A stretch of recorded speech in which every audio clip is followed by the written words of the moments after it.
Hey, everybody, and welcome to another session of Email Never Sleeps.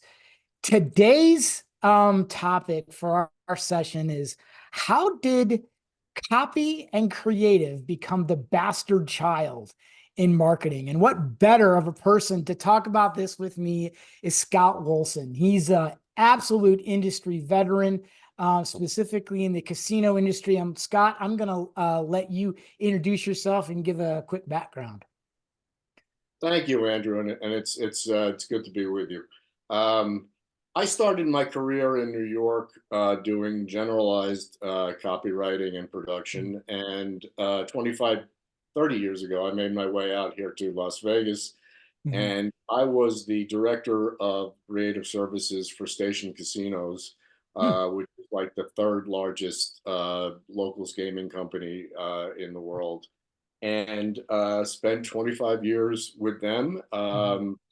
Left them in 2019, and I've been freelancing ever since and working on for a variety of clients and learning social media as quickly as possible Right. while attracting new freelance clients. Totally.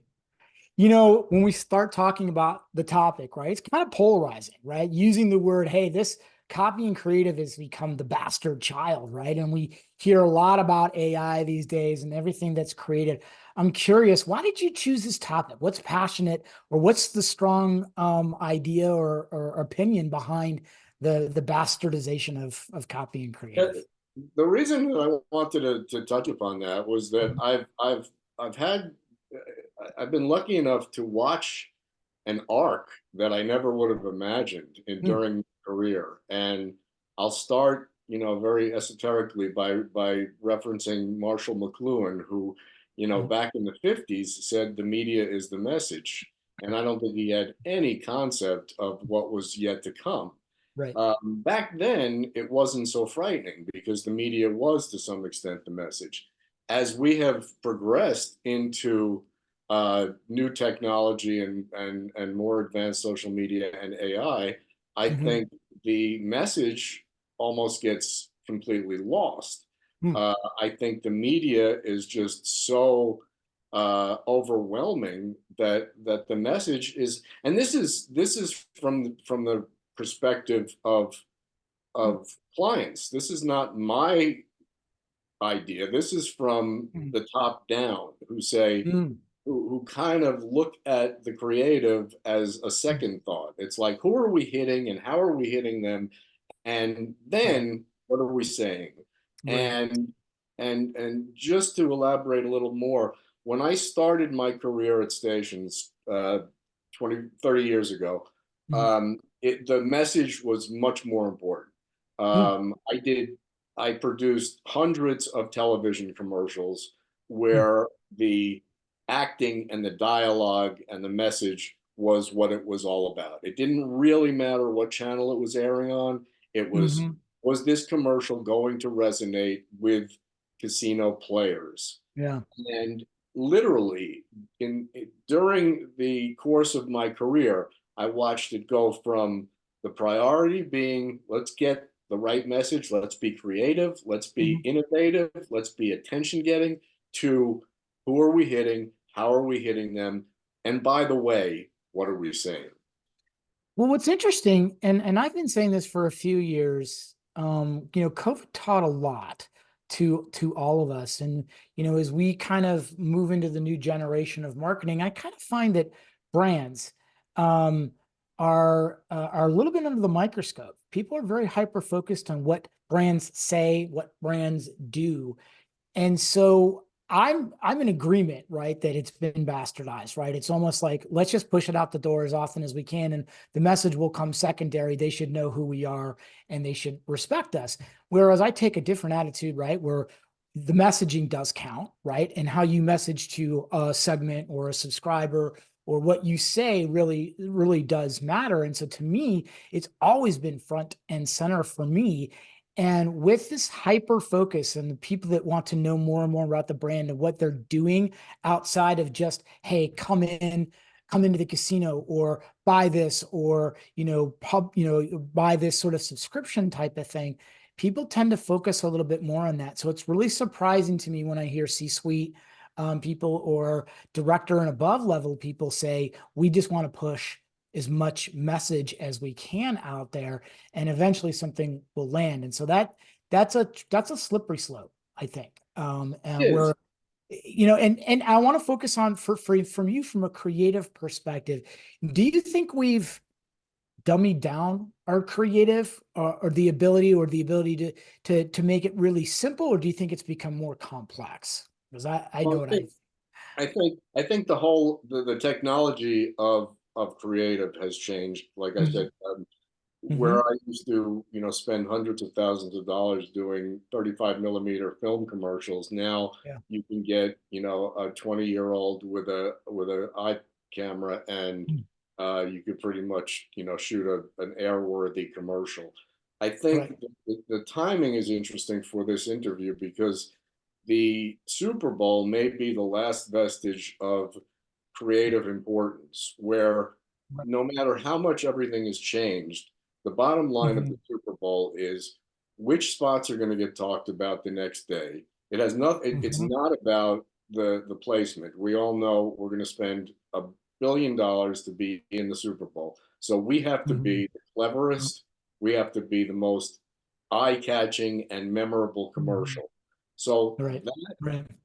that the gap between that and the emails that we all Mhm, get, and mhm. I prepared for this by really analyzing just the emails that I received today. And Okay. I would say out of 200 emails, I immediately deleted 170 because Oh, the messages were just no, go either ahead. either not applicable. I mean, No, go ahead. I Yeah. understood Yeah. why the algorithm sent this message to me, but Yeah. if the headline didn't catch me, or if I Yeah. opened up and it was just the same old cliche, Yeah. then I moved right along. So I think creative still, the Super Bowl proves that creative is still a very important factor, but Mhm. we've lost that down the chain. Right. I've noticed a lot with both creative and copy inside these emails, right? That it's almost an endless scroll at some point in time, right? They put so much in there that it is overwhelming. And with what I would consider people, me included, have digital ADD, right? Like we just want to get one or two different things to absorb it, especially if it's something that we're interested in reading it. What I've noticed recently is some people or some organizations are taking the headline and then making that the secondary or the T2 or F2 position or F3 or F4, and they keep moving that headline down from a more reinforcement, which I think is really interesting. But there are quite a few brands out there today to try to pack as much stuff into an email as humanly possible and make everything clickable. And that is overwhelming, especially if you send either it's daily or 3 times a week or 4 times a week. We need to sort of let the as my let stuff marinate for a while, right? And Yeah. it's almost overwhelming. So I want to change quickly the subject to casinos, right? I mean, your experience in casinos is amazing, and we're gonna post Scott's LinkedIn profile, not only if you want to hire him, but from a lot of other different things. His experience is amazing. Are you seeing trends today in the casino world around creative and around copy? And I'm curious if you are, what are those? Yeah. And have they gone down in recent years? Well, I'll tell you an interesting uh, change that I've seen, and it all started with COVID. Okay. During COVID, the casinos all came to a stop, like most of America.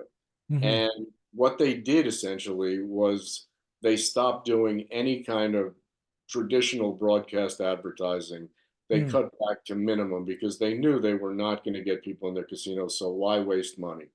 right. And then when COVID ended, they found that they hadn't lost that much business Mm, without going back on the air or without mhm, going back on the radio or without going back to traditional. mhm, And of course, before COVID, we were already heavily ensconced in in social media. So they realized that from a financial standpoint, that they could really put a lot more emphasis on the social media. Hmm. The other trend that changed a lot is that the casinos have a tendency right now to go after a much younger audience than they did 20 years ago. 20 years ago, it was the 50-year-old woman that loved to come in and play nickel slots. Hmm. Today, it's the millennium who's going to grow into a player and is Hmm. going to spread the word on their platform or on their TikTok account. Um, Hmm. so both of these things have changed. The traditional, I watch TV constantly just to see who's doing what, and Hmm. very few casinos are doing broadcast advertising, which is rare. And Hmm. the few things that we do see, either socially or via other means, are geared towards a younger audience. And I Hmm. sometimes question, the philosophy behind that, because Hmm. when I do go to a casino just to walk around or to have dinner, I Hmm. don't see the millennials. I still Yeah. see the 50-year-old playing the penny slots. Right. So Right. I don't know from a revenue point of view if Hmm. that's, the factor, but I know that the people I'd be talking to are the Hmm. people that are sitting at every one of those machines. One of the things, and that's a great point, Scott. One of the things that I'm seeing a lot of inside casino creative, and especially around messaging, you're right, is gearing towards the millennials and more, more of the skewing younger and showing a lot of different things like bringing in entertainment that the millennials can make a connection with, right? Mhm. No offense to Gladys Knight and the Pips, right? But somebody that's 37 or 38 is not going to necessarily always know who Gladys Knight and the Pips are, right? They want young, modern people to sort of come in. So there's this entertainment hook as well as the hook to come in and gamble and play and be a part of something special. And then sort of the whole hook around celebrities and how they are entrenched, right? So the whole MGM, bet MGM during football and all of the different sort of commercials that happen, FanDuel, things of that nature. And so I see that and I see that moving, and I'm wondering what are the results? And I certainly don't have access to any of those numbers. I'd love to, right?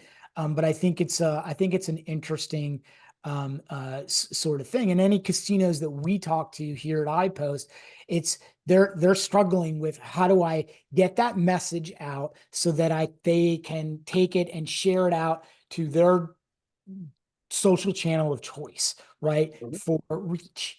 And when I attended a conference, everyone was asking, well, how does one person do this? And how do you make that connection? And I'm sort of like the peanut butter and jelly guy, right? Like email and social kind of go together and they need to work together. The departments need to work together, especially in casinos because everybody is there. I'm curious. And I think that's my major dilemma. And without sounding like a bitter old copywriter, the fact is, I think it's such a great synergy. If Yeah.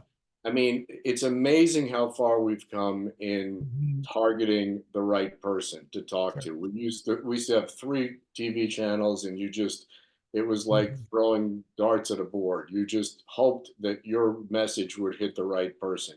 Right. Today, obviously, if somebody's looking for a blue 1969 Buick, we can send them an email and know. But Right. is that person going to buy the Buick if Yeah. the email is so boring that they Mhm. just immediately delete it? So Right. I think there's a potential for Hmm. an amazing marriage between the technology and the creative. Hmm. Um, Again, going back to casino marketing, we know, from research that what resonates with people are things like what the emails they're going to read are the ones that either have an offer or Hmm. say the buffet is closed due to deep cleaning until next Tuesday. I mean, Hmm. other Hmm. than that, it's Hmm. it's a lot of fluff. So Yeah. if they see, you've got free slot play or you've got a free room, they're going to Hmm. click on that. Sure. Um, Sure. so there are so many creative ways to do that. You don't Hmm. have to just, what I see in emails is strictly the facts, man. You know, Hmm. that's what it looks like. It's Right. like, Right. okay, you got me. You know that I'm interested in this, but Hmm. it's like interest me, entertain me. I mean, Right. that's what advertising is, entertainment. So Right. why Right. don't we still strive to entertain? And Right. just the last point is I all of the casino advertising seems to be looking the same. They all have the same amenities. They have great restaurants. They have the same machines. I will Hmm. say that my former employer Hmm. opened up recently a resort called Durango Resort. Hmm. And I just recently saw their out of town television commercial, and it's one of the best things that I've seen in my career. It's Nice. just, it's clever. The music works. It sells you. It Yeah. entertains you. Yeah. And that's first and foremost. You want to watch it again. It's so good Yeah. that you want to watch it again. That's awesome. And I think that's where the channels, you hear the word omni-channel or all the, however, everybody calls it something a little bit different, where if they have that TV commercial, the ability for them to sort of bring that over into social, bring it over into email, bring it over into SMS, and the ability for them to reach and have a branded reach just beyond a 30-second or a 60-second spot, right? I think is really important. All right. So I want to just give a quick wrap up. I'd love to kind of put this scenario out to you, Scott. Let's say you've got an audience of 500 people, and Mhm. these 500 people, 200 of them are casino marketers, and the rest are just marketers. Mhm. Um, your industry experience, what are two or three key points that you think you would want people to know based off of what you're seeing today and what has worked before in the past and what potentially could work now? I'm curious what your thoughts are. My thoughts are that you know the philosophy should be that creative can help move the meter. And just going back to what you said about what the casinos are doing to bring in people, and they're hiring all of these DJs and these entertainers, okay? That's all well and good. You're going to pack them in, okay? But what creative can do, if done right, is Mm-hmm. then convert those people, now that you've got them on property. Now Mm-hmm. you can make it fun and actually give them some incentive to go over and try to play dice, or try to, or bring your friends over and Mm-hmm. learn how to play roulette. So, Sure. and it goes for general marketing, not just casino. I think use creative as that bridge, and Mm-hmm. everything seems to, everything that comes around, that goes around comes around. It's you've targeted the right person. You've Right. got them. Okay. Mm-hmm. You've got them. You've even got them on your property, or you've got them in your store. All right. Mm-hmm. Mm-hmm. Now do something fun and creative to Right. get them to buy that shirt, or Right. to get them to try that slot machine. So Mm-hmm. that's my message, is that creative doesn't just have to be the initial attractor. It could Right. also be the bridge Right. to business. I'm going to add on to that because that's wonderful. I'd also say timing. If I'm going to an event for one of these entertainers, um, the ability to set up some sort of automation or a journey, whether it's a collaboration of email or SMS or social, to get them to say, hey, and then use great copy and some amazing creative to get them to say, hey, if you want to learn how to play roulette, stop off after the event and meet Yep. X or meet Y or Yep. meet here together. That's the kind of stuff that can bring things together. And And if it's Go ahead. I'm No, go ahead. just a quick comment. If I was emailing to all the ticket holders that I knew had bought tickets to a show, the Yeah. headline of my email would be, "The fun starts after the fun starts Nice. when the show ends." Yep. That's amazing. That's awesome. That's awesome. And then the second point I'm going to make is I don't care what types of emails or creative that you send, or let's just use images as an example. Don't reuse stock photos or images. Mhm. Use about your property, right? Absolutely. And I'll give a quick example. I received two emails from two separate casinos on the same day, not even in the same region, right? I think one was in California, one was in Oklahoma, using the exact same image to promote something. And my philosophy is casinos probably have a pretty sizable budget, or at least have people that can use images on property. I always love the images of where everybody's good looking, everybody's young, and I get it, right? But there has to be sort of this mental connection that people need to make to the brand, to the casino, to the area. And so try to avoid using stock imagery all the time unless you're forced to use it because you have an entertainer or things of that nature. Sure.